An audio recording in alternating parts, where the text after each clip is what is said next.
శ్రోతలకు నమస్కారం. మన ఛానల్కు స్వాగతం. కథ పరమ గురువు. రచన ఉటికంటి కృష్ణారెడ్డి గారు.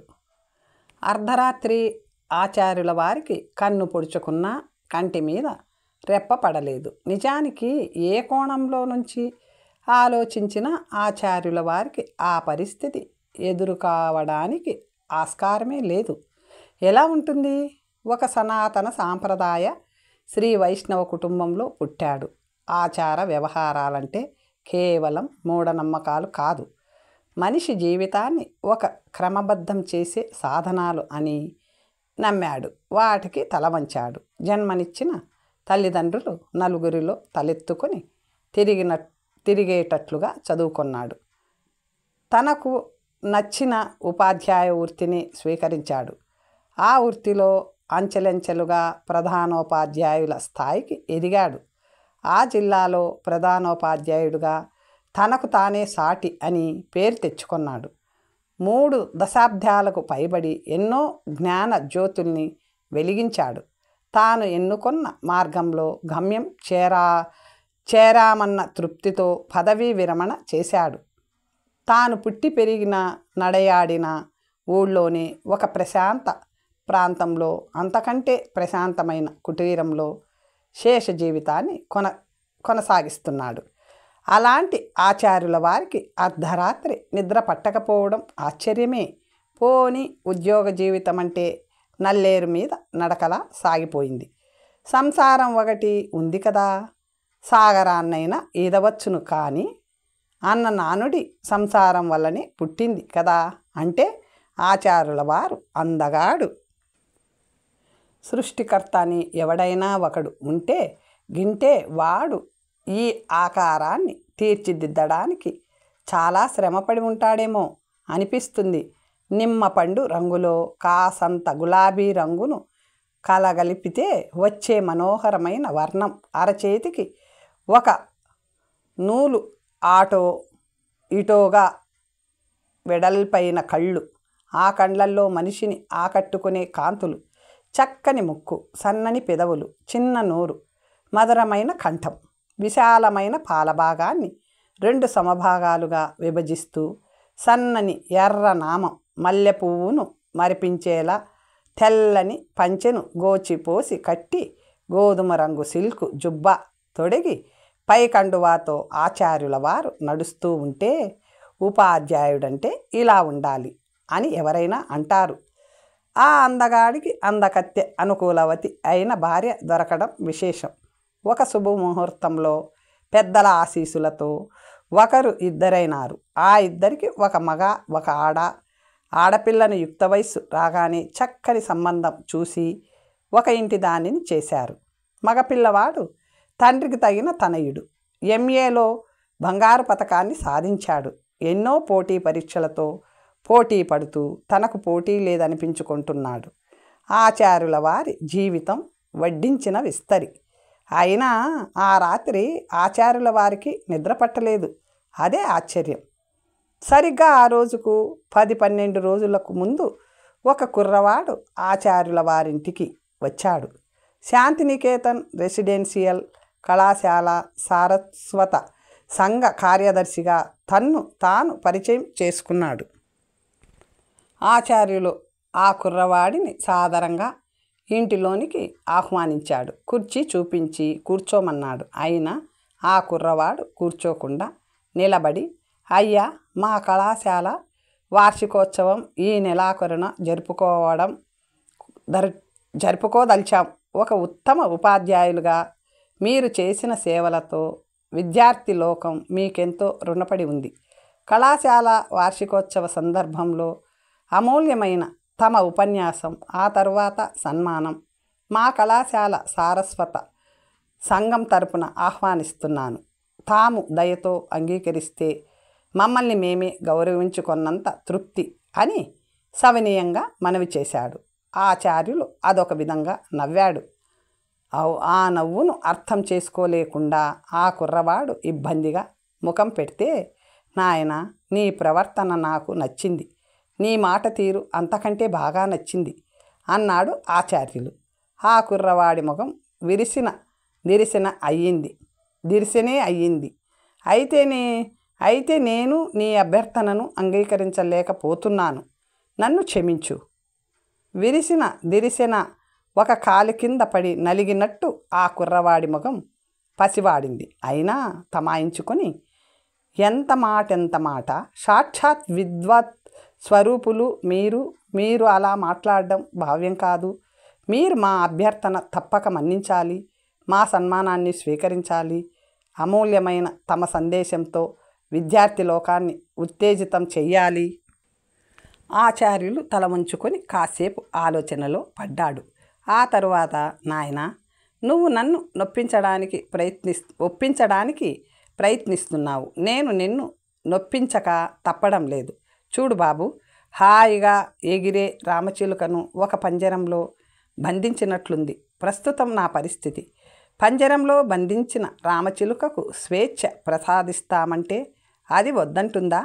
అలాగే నేను మీ కళాశాలకు రావాలని, సన్మానాల మాట ఎటున్నా విద్యార్థులకు 4 హితవు మాటలు చెప్పాలని ఉంది. అయితే నేటి విద్యార్థులు నాటి విద్యార్థులు కాదు నాయనా.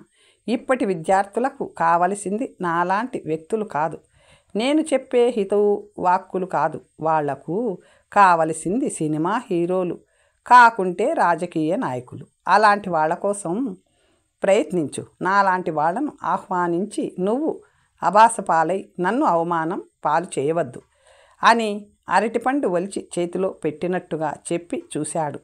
అయినా ఆ కుర్రవాడు పట్టిన పట్టు వదలలేదు. కళాశాల విద్యార్థులు అలాంటి వాళ్ళు కాదన్నాడు. ఎలాంటి హెచ్చుతగ్గులు జరిగినా దానికి తాను బాధ్యత వహిస్తానని హామీలు ఒప్పించాడు. అంగీకారం తెలిపే వరకు మెడపట్టి గెంటినా తాను కదలనని భీష్మించి కూర్చున్నాడు. ఆ లేత మనసును నొప్పించడం ఇష్టం లేకుండా ఒప్పుకుంటే ఏమయ్యింది? తాను ఏది ఊహించాడో అది అక్షరాల జరిగిపోయింది. కుర్చీలో నుంచి లేచి తాను మైకు ముందుకు రాగానే ఈలలు, చప్పట్లు, ఈ పాత చింతకాయ పచ్చడి వద్దు, మాకొద్దే వద్దు అన్న అరుపులు ఆచార్యులకు తల కొట్టేసినంత పనయింది. రసాబాసా అయిన ఆ సభలో నుండి ఎలా బయటపడ్డాడో ఏమో, ఎలా ఇల్లు చేరుకొన్నాడో, సారస్వత సంఘ కార్యదర్శి ఏమయ్యాడో, అతడు గుప్పించిన హామీలు ఏమయ్యాయో దేవుడికే ఎరుక. తేనె కోసం వెళ్ళి తేనెటీగల బారి నుండి బయటపడినంత పని అయ్యింది. ఆ రాత్రి అన్నం ముందు కూర్చుంటే ముద్ద మింగుడు పడలేదు, వెళ్ళి పడుకుంటే కంటి మీద రెప్ప పడలేదు. గతం వర్తమానాల సంఘర్షణ తన 30 ఏండ్ల ఉపాధ్యాయ జీవితంలో ఎప్పుడూ ఎక్కడా ఎదురుకాని పరిస్థితి. మనసు వికలమైపోయింది. ఎంత ప్రయత్నించినా పడక పొందలేదు. పైకి లేచాడు. ఆ కుటీరం చుట్టూ ప్రదక్షిణలు చేశాడు. వెళ్ళి కాసేపు టీవీ ముందు కూర్చున్నాడు. ముండ్ల మీద కూర్చున్నట్లుంది. లేచి తనకు ప్రీతిపాత్రమైన పోతన భాగవతాన్ని తీసుకొన్నాడు. మనసు లగ్నం కాలేదు. గతం ప్రస్తుతాన్ని అవహేళన చేస్తూ ఒక దృశ్య కావ్యంలా కనుల ముందు మెదులుతూ ఉంది. భర్త బాధను పంచుకొందామని ఆచార్యుల శ్రీమతి వచ్చి ముందు నిలబడింది. కనుల ముందు దృశ్యకావ్యంలా మెదులుతున్న గతం చెదిరిపోయింది. ఆచార్యులు తల పైకెత్తి ఆమె మొగంలోకి తీక్షణంగా ఒక చూపు చూశాడు. ఆమె తల వాలిపోయింది. మెల్లగా వెనుకకు తిరిగింది. అడుగు మీద అడుగ్గా అక్కడి నుంచి వెళ్ళిపోయింది. ఆచార్యులు గతంలోకి వెళ్ళిపోయాడు. ఆ రోజుల్లో ఏ పాఠశాల లేదా ఏ కళాశాల వార్షికోత్సవమైనా సరే విధిగా తన ఉపన్యాసం ఉండి తీరవలసిందే. తాను గళం విప్పితే తన్మయత్వంతో తలలు పంకిస్తూ వినేవాళ్ళు. ప్రతి 5 నిమిషాలకు ఒకసారి చప్పట్లు మారుమ్రోగుతుంటే ఆ ఊపులో ఒక ప్రవాహంలా సాగిపోయేది తన ఉపన్యాసం. దాదాపు 2 గంటల సేపు సభ తన అధీనంలోనే. ఉపన్యాసానంతరం బారులు తీరి విద్యార్థులు పాదాభివందనాలు చేస్తూ ఆశీస్సులు అందుకుంటూ, మరికొందరు పెద్దలైతే ఆచార్యుల వారు నిజంగా తెలుగు భాషకు ఇంత తీపిదనం ఉందా, లేక మీ గళం లోపల అంత తీపిని సంతరించుకుందా అని అడిగేవాళ్ళు. తాను బయలుదేరుతూ ఉంటే సాగనంపడానికి తన్ను చుట్టుముట్టి ఎంతమంది వాళ్ళ పెదవులపైన చిరునవ్వు, వాళ్ళ కళ్ళల్లో తొణికిసలాడే సంతృప్తి, అంతమంది మనసులను రంజింపచేసిన తనకు ఎంత తృప్తి. అలాంటిది ఈరోజు ఏమయ్యింది? బ్రతుకు జీవుడా అని బయటపడవలసి వచ్చింది. ఈ చేదు అనుభవం ఎంత ప్రయత్నించినా ఆచార్యులకు మింగుడు పడలేదు. ఈ మార్పుకు కారణం ఆచార్యులు తీవ్రంగా ఆలోచిస్తున్నాడు. నాగరికుడైన మనిషి తిరోగమిస్తున్నాడా లేక పురోగమిస్తున్నాడా? ఆనాటి విద్యార్థుల్లో ఒక తరగతిలో వెతికితే ఏ ఒక్కడో ఇద్దరో పనికిరాని వాళ్ళు. ఇప్పటి పరిస్థితి పూర్తిగా అడ్డం తిరిగింది. ఒక తరగతిలో ఏ ఒక్కడో ఇద్దరో పనికొచ్చేవాళ్ళు. ఈ పరిస్థితి ఇలా కొనసాగితే భావి భారతం గతి ఏమవుతుంది? చేయి దాటిపోతున్న ఈ పరిస్థితిని ఎవరు అదుపు చేయాలి? ఎలా అదుపు చేయాలి? ఈ తరం తల్లిదండ్రుల మాట వినడం లేదు. ఉపాధ్యాయుల మాట అంటే అస్సలు లెక్కే లేదు. ఇక మత ప్రవక్తల హిత బోధనలంటే అవహేళన. తరం కాని తరంగా తయారవుతున్నదే ఈ తరం. గౌతమ బుద్ధుడు, మహాత్మా గాంధీల అహింసావాదాలు, చాచా నెహ్రూ శాంతి వచనాలు, రామకృష్ణ పరమహంస, వివేకానందుల ఆధ్యాత్మ ప్రబోధనలు కదిలించిన ఈ పుణ్యభూమిలో ఎటుపోతూ ఉంది యువత? నాటి యువత నేటి యువతకు మార్గదర్శకం కాదా? ఇలా ఆలోచిస్తున్న ఆచార్యుల దృష్టిలో ఆ హాల్లో గోడ మీద వేలాడుతున్న వివేకానందుడు చిత్రపటం పడింది. ఆ మహానుభావుడు ఏమన్నాడు? ఆధ్యాత్మ ధర్మమును జార విడిచితిరేని, దానిని అవల త్రోసివేసి పాశ్చాత్యుల ప్రాపంచిక నాగరికత వెంట పడితిరేని, దాని ఫలితార్థముగా 3 తరములలో మీ జాతి వినాశనం చెందును. మీ జాతీయ భవన పునాదులు పెళ్ళగిల మీ జాతి సర్వనాశనం చెందును. కావున స్నేహితులారా, దీనిని తప్పించుకొనుటకు మార్గం ఒకటే కలదు. ఈ ఆధ్యాత్మ ధర్మమును మనము గట్టిగా పట్టుకొని ఉండవలేను. మన ప్రాచీనులు మనకు కరుణించి వసగిన అమూల్య వరప్రసాదమిదియే. మీకు ఆధ్యాత్మ ధర్మమునందు నమ్మకమున్నను లేకపోయినను, జాతీయ జీవనము కొరకైనను మీరు ఆధ్యాత్మ ధర్మమును చేపట్టి దీనిని అనుసరింపవలసి ఉన్నది అని ఎప్పుడో స్వామి వివేకానంద యువతను హెచ్చరించాడు కదా. ఎవరు పట్టించుకుంటున్నారు? పట్టించుకుంటే ఈ పరిస్థితి ఎందుకు కలుగుతుంది? ఇలాంటి ఆలోచనలతోనే ఆ రాత్రి ఆచార్యుల వారికి శివరాత్రి అయ్యింది, తెల్లవారింది. సాధారణంగా ప్రతిరోజు ఆచార్యులు కడజాములో తొలి గడియల్లోనే నిద్రలేస్తాడు. కాలకృత్యాలు తీర్చుకుంటాడు. కనీసం 1 మైలు దూరం నడుస్తాడు. తిరిగి ఇల్లు చేరుకుంటాడు. చన్నీటి స్నానం చేస్తాడు. పూజా కార్యక్రమాలు నిర్వహిస్తాడు. ఆ తర్వాత వార్తాపత్రిక ముందు కూర్చుంటాడు. ప్రతి అక్షరాన్ని పట్టి చూస్తూ. అలాంటి వ్యక్తి ఆ రోజులో భళ్ళుమని తెల్లవారిన పడక మీద నుండి పైకి లేవలేదు. వెళ్ళకిలా పడుకొని పైకప్పు వైపు తదేకంగా చూస్తున్నాడు. ఇప్పుడు ఆచార్యులు తనకు జరిగిన అవమానాన్ని గురించి ఆలోచించడం లేదు. తన తాత తండ్రులది మొదటి తరం, తనది 2వ తరం. ఇప్పటి విద్యార్థి లోకం 3వ తరం. గమ్యం అగమ్యంగా ఒక క్రమపద్ధతికి కట్టుబడకుండా వ్యవహరిస్తున్న ఈ 3వ తరం స్వామి వివేకానంద ఊహించినట్లు వినాశనం చెందవలసిందేనా? హే భగవాన్! ఆచార్యుల గుండెల్ని చీల్చుకొని ఒక వేడి నిట్టూర్పు. సరిగ్గా అదే సమయంలో ఆయన ఇంటి ముందు ఒక కారు నిలబడింది. అది 4 బారల పొడవు కారు. అందులో నుండి దిగిన వ్యక్తి 6 అడుగుల ఎత్తు. ఆ వ్యక్తి ఒక్క క్షణం నిలబడ్డాడు. ఆ కుటీరం వైపు తేరిపార చూశాడు. గత స్మృతితోనేమో తల పంకించాడు. చిరునవ్వుతో పెదవులు విచ్చుకున్నాయి. అడుగు ముందుకు వేశాడు. కొన్ని క్షణాల్లో కాలింగ్ బెల్ మోగింది. కొన్ని క్షణాలు నిశ్శబ్దం. ఆ తర్వాత మళ్ళీ మోగింది. ఏమండి, మీ లోకంలో మీరుంటే ఎలాగండి? నేనేమో స్నానాల గదిలో ఉన్నా. వెళ్ళి చూడండి ఎవరొచ్చారో ఆచార్యుల భార్య హెచ్చరించింది. ఆ మాటతో ఆచార్యులు పైకి లేచాడు. ఆ గదిలో అద్దం ముందు నిలబడ్డాడు. కళ్ళు ఎర్రగా ఉన్నాయి. మొగం పసివాడింది. 2 అరచేతులు జోడించి ముఖాన్ని రుద్దుకొన్నాడు. పైకండువ అందుకొన్నాడు. విప్పదీసి ఒళ్ళంతా కప్పుకొన్నాడు. పరధ్యానంలో అడుగు మీద అడుగు పడుతూ ఉంటే వాకిట్లోకి నడిచాడు. తలుపు తీశాడు. 6 అడుగుల మనిషి కుర్ర కుంకలా వంగి ఆచార్యులకు పాదాభివందనం చేశాడు. ఎవరితను? ఎప్పుడూ ఎక్కడా చూసినట్లుగా మతికి రావడం లేదే. తెల్లవారేసరికే రావడం, పాదాభివందనం చేయడం ఏమిటిది అని ఆశ్చర్యపడుతూ అయోమయంగా అతని ముఖంలోకి చూస్తున్నాడు. నేను మీ శిష్యుణ్ణి సార్ అన్నాడు చిరునవ్వుతో వచ్చిన వ్యక్తి. అలాగా నాయనా, చాలా సంతోషం. రా నాయనా రా అంటూ ఆచార్యులు ఆ ఆగంతకుణ్ణి సాదరంగా ఆహ్వానించారు. అతడు లోనికి రాగానే అతనిని కూర్చోమని కుర్చీ చూపిస్తూ తాను కూర్చున్నాడు. మీ శిష్య కోటిలో నేను ఒకణ్ణి. అయితే శిష్యులందరికీ గురువు గుర్తుంటారు, కానీ గురువులకు శిష్యులందరూ గుర్తుండడానికి వీల్లేదు. ఆచార్యులు అందమైన పెదవుల మీద ఒక దరహాస రేఖ. అయితే నేను మాత్రం మీకు గుర్తుంటానని అనుకుంటున్నాను సార్. ఆచార్యులు ప్రశ్నార్థకంగా మొగం పెట్టాడు. ఆ రోజు నేను ఈ స్థితికి రావడానికి కారకులు మీరే సార్. నేనా? అవును సార్.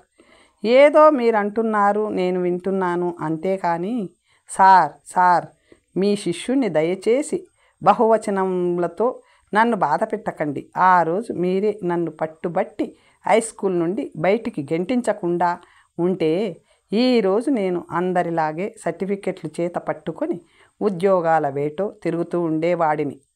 నేను నిన్ను బయటికి గెంటించానా? అవును సార్. అప్పుడు కృష్ణ దూర్జటి గారు తెలుగు పండితులు ఒకరోజు తెలుగు పాఠం చెబుతున్నారు. ఏదో వ్యాకరణ సూత్రం చెప్పమని నన్ను ప్రశ్నించారు. నేను నవ్వుతూ లేచి నిలబడ్డాను. అడిగిన ప్రశ్నకు సమాధానం చెప్పలేని ఈ నవ్వు ముఖాల కంటే కోతి ముఖాలే నయం. ఎగతాళి చేశాడు. తరగతి గొల్లుమంది. ముఖ్యంగా ఆడపిల్లలు అంతే. ఒక ఊపులో ఆయన వద్దకు దూసుకేని వెళ్ళాను. చెంప చెళ్ళుమనిపించాను. ఆయన కళ్ళల్లో నీళ్లు గిర్రునకు తిరిగాయి. ఈ ఏడుపు మొగాలంటే అసలు నాకు గిట్టదు అంటూ తరగతి నుండి వెళ్ళిపోయాను. నువ్వేనా ఆ పని చేసింది? అవును సార్. ఆ తర్వాత ఎన్ని క్షమాపణలు చెప్పినా, ఏడ్చి మొత్తుకున్నా అందరూ పోనీలే, ఏదో కుర్రకుంక చేసింది పిల్లచేష్ట, వాడి భవిష్యత్తును పాడు చేయడం ఎందుకు అని రాజీ పడినా మీరు మాత్రం కాదంటే కాదన్నారు. టీసీ చేతికిచ్చి నన్ను బడి నుండి బయటికి పంపే వరకు ఒంటి కాలి మీద నిలబడ్డారు. బయటపడ్డాను. అయితే ఇంట్లో వీధిలో గురువునే కొట్టిన ద్రోహి అన్న అపవాదు నుండి బయటపడలేకపోయాను. ఆ స్థితిలో ఆ వయసులోనే నిలబడి ఆలోచించవలసి వచ్చింది. జీవించడానికి మనిషికి డబ్బు కావాలి. ఆ డబ్బు సంపాదించడానికి చదువే కావాలా? అవసరం లేదనిపించింది. ఇల్లు వదిలి వెళ్ళిపోయాను. బొంబాయి చేరాను. మాస్టారు, అంతవరకు బాగుంది. అయితే అక్కడ నుంచే ఆరంభమైంది అసలు కథ. అదొక మహానగరం, అదొక మాయాలోకం. క్షణక్షణము ఒక కొత్త అనుభవం. ఆ అనుభవం మిగిలించేది బాధ. చెప్పుకుందామంటే భాష రాదు. అయినా ఎవరున్నారు చెప్పుకోవడానికి? ఎన్ని కష్టాలో, ఎన్ని కన్నీళ్ళో గతాన్ని తలుచుకొని పశ్చాత్తాపడుతూ, ఎన్ని నిద్రలేని రాత్రులో. కడకు ఫుట్పాత్ మీద బతుకుల్లో ఒక బతుకయ్యింది. ఆ బతుకులు విచ్చలివిడిగా ఒళ్ళమ్మకుంటున్నాయి, తారుస్తున్నాయి, దొంగతనాలు చేస్తున్నాయి, జోబులు కత్తరిస్తున్నాయి. అలా చేస్తున్నామని ఆ బతుకులకు సిగ్గు ఎగ్గు లేదు. అది జీవితంలో ఒక భాగమే అని భావిస్తున్నాయి. ఆ బతుకులతో ఇమడలేను, తిరిగి ఇల్లు చేరలేను. ఒకరోజు గేట్వే ఆఫ్ ఇండియా వద్ద నిలబడ్డాను. అది నా జీవితానికే గేట్వేగా తోచింది. ఈ దేశంలో హత్యలకు గురి అవుతూ ఎందరో మహాత్ములు, మంచి మనుషులు సాధింపులు వేధింపులు పడలేక ఆత్మహత్యలు చేసుకుంటున్న అభం శుభం ఎరుగని అమ్మాయిలు, ఆకలి రక్కసికి బలి అవుతూ ఎందరో నిర్భాగ్య జీవులు. అలాంటప్పుడు నేనేముంది, సముద్రంలో కాకిరెట్ట. ఒక నిర్ణయానికి వచ్చేశాను. అయినా సమయం ఆసన్నం కావాలి కదా. సరిగ్గా ఆ సమయంలో ఒక మహానుభావుడి కృపా దృష్టి నా మీద పడింది. అతని స్కూటర్ ఫ్యాక్టరీలో బాయిగా చేరాను. మాస్టరు గత అనుభవం నా భవిష్యత్తుకు బాట వేసింది. పట్టుదల పెరిగింది. ఆయన తలలో నాలుక అయ్యాను. స్కూటర్ విడిభాగాల్లో బోర్ సిస్టన్ చాలా ముఖ్యమైన భాగం. వాటి తయారీలో ప్రావీణ్యత సంపాదించాను.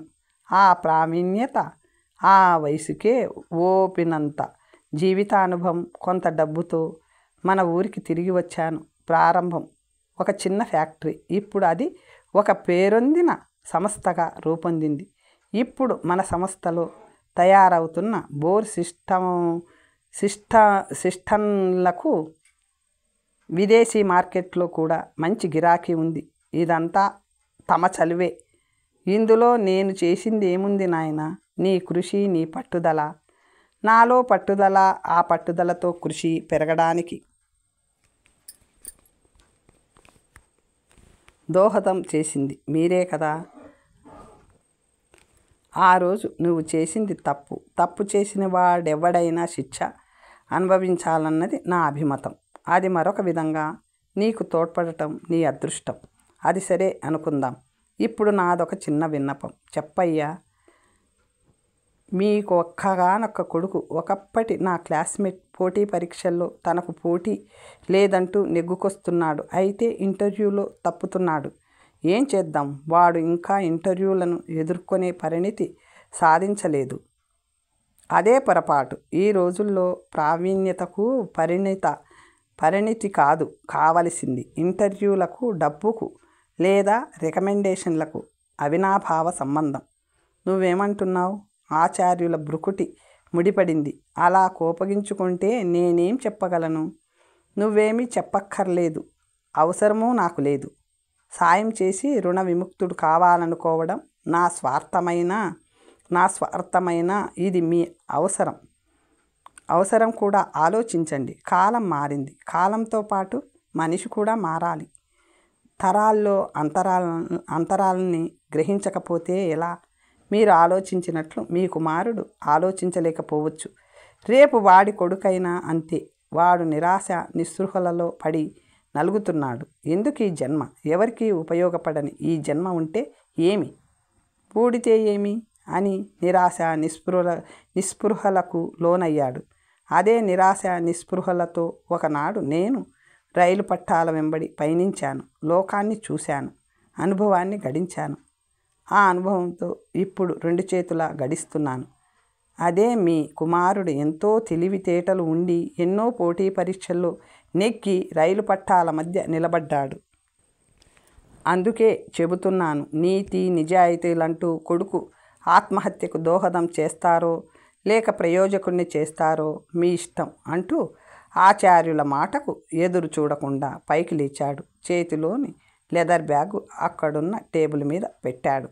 ఒక్క విసురులో ఇంట్లో నుండి బయటపడ్డాడు. కారు ముందుకు దూసుకొని పోయింది.